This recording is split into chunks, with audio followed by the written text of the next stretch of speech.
सभी विद्यार्थियों का एसवी चिल्ड्रन एकेडमी रावला मंडी के इस ऑनलाइन प्लेटफॉर्म पे स्वागत है। जैसे कि लगातार आपको वीडियो प्रोवाइड करवाए जा रहे हैं, लगातार आपको हर विषय के वीडियो दिए जा रहे हैं। तो आज हम कक्षा 9 विषय सामाजिक विज्ञान का जो अध्याय 1 है, फ्रांसीसी क्रांति का जो टॉपिक चल रहा है, उस फ्रांसीसी क्रांति में हम लगातार आपको वीडियो दे रहे हैं। तो अब वीडियो लास्ट पार्ट रहता है हमारा फ्रांसीसी क्रांति का। फ्रांसीसी क्रांति से संबंधित जो पार्ट है, क्योंकि लास्ट है तो इसको पार्ट लिखने की जरूरत नहीं है।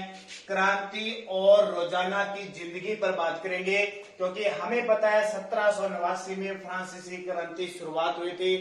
लोग जागृत हुए थे, अलग अलग दार्शनिक है, समाज शास्त्री है, कुछ पढ़े हुए लोग, कुछ अनपढ़ लोग, कोई राजनीतिज्ञ है, उन सब ने मिलकर फ्रांस में जो लुई 16वां था उसके खिलाफ जनता को जागृत किया और एक बड़ा क्रांतिकारी आंदोलन हुआ, जिसके तहत हमने पढ़ा कि लुई 16वें को फांसी दे दी गई और जो फ्रांस है वो स्वतंत्र हो गया और एक गणतंत्र की स्थापना हो गई। ये बात हमने पढ़ी थी, शायद आपने किताब में से पढ़ ली होगी वो सारी बातें।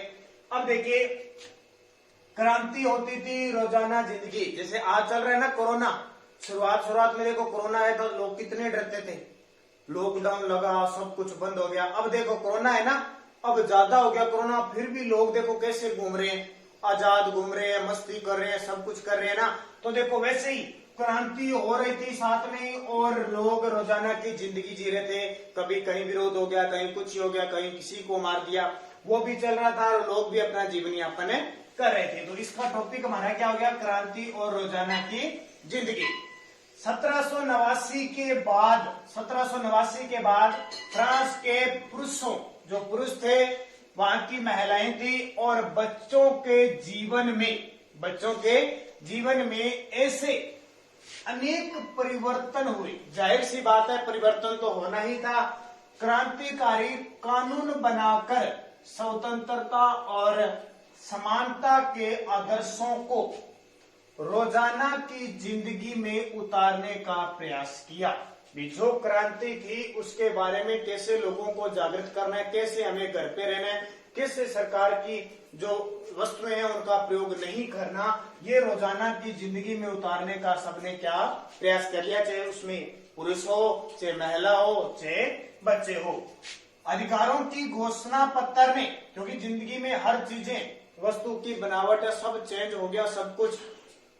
अधिकारों के घोषणा पत्र ने भाषण व अभिव्यक्ति, भाषण होता है बोलने, अभिव्यक्ति होता है अपने विचार रखने, बोलने और विचार रखने की स्वतंत्रता को निसंदिग्ध अधिकार घोषित कर दिया। यानी लोग अपने बारे में, अपने देश के बारे में बोल सकते हैं, भाषण दे सकते हैं, कोई गलत काम करता है उसका विरोध कर सकते हैं, यह अधिकार उन्हें सत्ता दे दिया गया।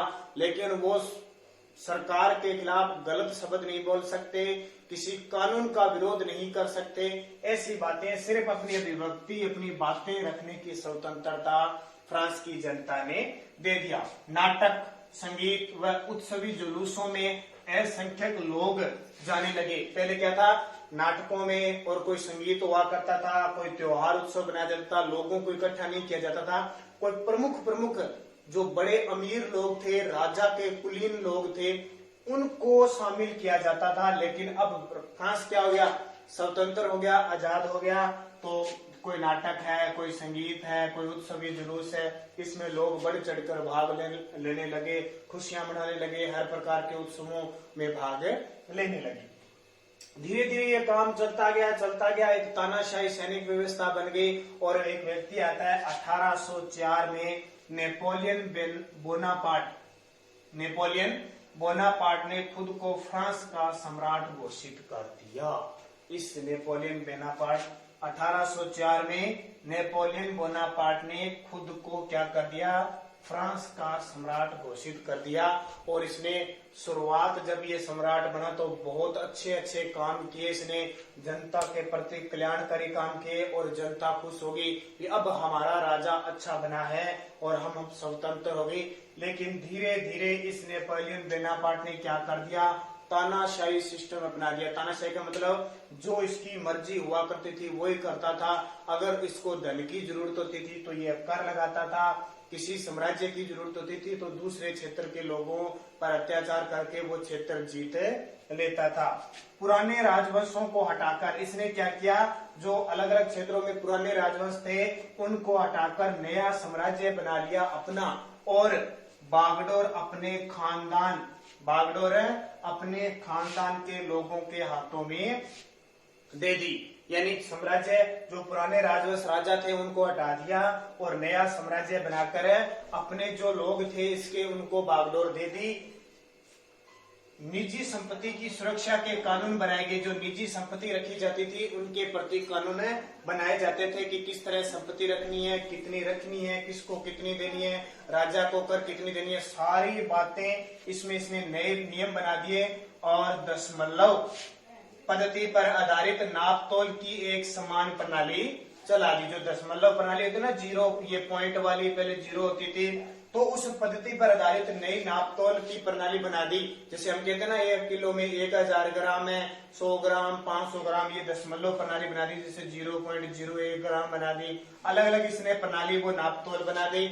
और नेपोलियन लास्ट में इतना तानाशाही हो गया, लोग इससे उबर हो गए। लेकिन एक युद्ध आता है नेपोलियन 1815 में वाटरलू के युद्ध में हार जाता है। ध्यान रखना, आपसे पूछे प्रश्न आज कि नेपोलियन की हार कब हुई, 1815 में। किस युद्ध में हुई, तो वाटरलू के युद्ध में। तो इस तरह नेपोलियन की हार हो जाती है, नेपोलियन की मृत्यु हो जाती है। जो तानाशाह शासक है वो क्या हो जाता है, समाप्त हो जाता है। और यहाँ से फ्रांस में क्रांति की जो शुरुआत 1789 में होती है, वो अब क्रांति खत्म हो जाती है और फ्रांस एक गणतंत्र शासक बन जाता है।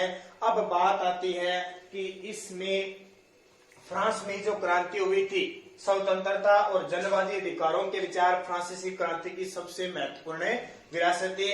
ये विचार 19वीं सदी में फ्रांस से निकलकर बाकी यूरोप में भी फैल गए।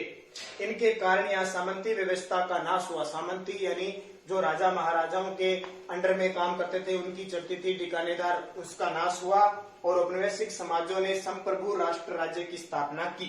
दासता से मुक्ति के विचार को नई परिभाषा दी। टीपू सुल्तान और राजा राम मोहन राय क्रांतिकारी फ्रांस में उपजे विचारों से प्रेरणा वाले दो ठोस उदाहरण है। राजा राम मोहन राय हमारे भारत के, टीपू सुल्तान इन्होंने कहां से प्रेरणा ली थी, फ्रांसीसी क्रांति। अब प्रश्न देखिए, फ्रांस में क्रांति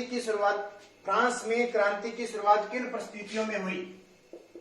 फ्रांस में पहला प्रश्न है, क्रांति की शुरुआत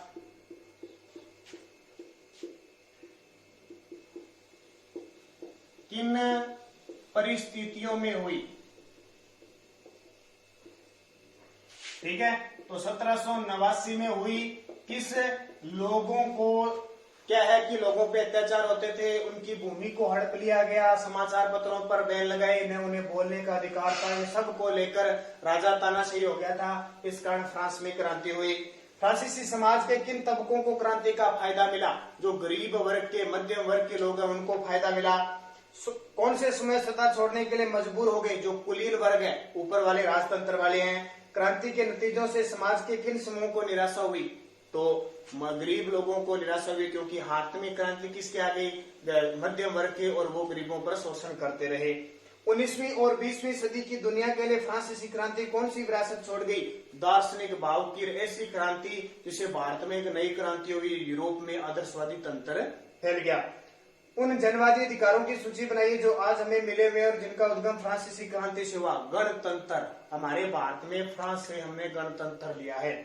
क्या आप इस तर्क से सहमत है कि सार्वभौमिक अधिकारों के संदेश में नाना अंतर्विरोध थे। हाँ, बहुत सारे विरोध थे। सार्वभौमिक अधिकार का मतलब हर प्रकार के अधिकार देने में थे, जैसे बोलने की स्वतंत्रता, आंदोलन करने की स्वतंत्रता, बहुत सारे आंदोलन थे, तो उन पे अंतर्विरोध था। नेपोलियन के उद्देश्य को कैसे समझा जा सकता है। अब हमने देखा कि क्रांति की शुरुआत हो गई, लुई 16वां मारा गया, राजा नष्ट हो गया और उसके बाद में सैनिक शासन स्थापित हो गया और एक तानाशाही नेपोलियन बोनापार्ट धीरे धीरे साम्राज्य बढ़ाता हुआ एक दिन फ्रांस का क्या बन गया, राजा बन गया। इस तरह हमारा एक पूरा होता है कौन सा, फ्रांसीसी क्रांति। इतना लंबा चला था, कम से कम 4 से 5 पार्टों में हमने इस फ्रांसीसी क्रांति को पढ़ा। खंड 1 चल रहा है हमारा अब इसी खंड 1 में फ्रांसीसी क्रांति के बाद दूसरा पाठ आ जाता है यूरोप में समाजवाद व रूसी क्रांति। अब अगले वीडियो में हम वो स्टार्ट करेंगे।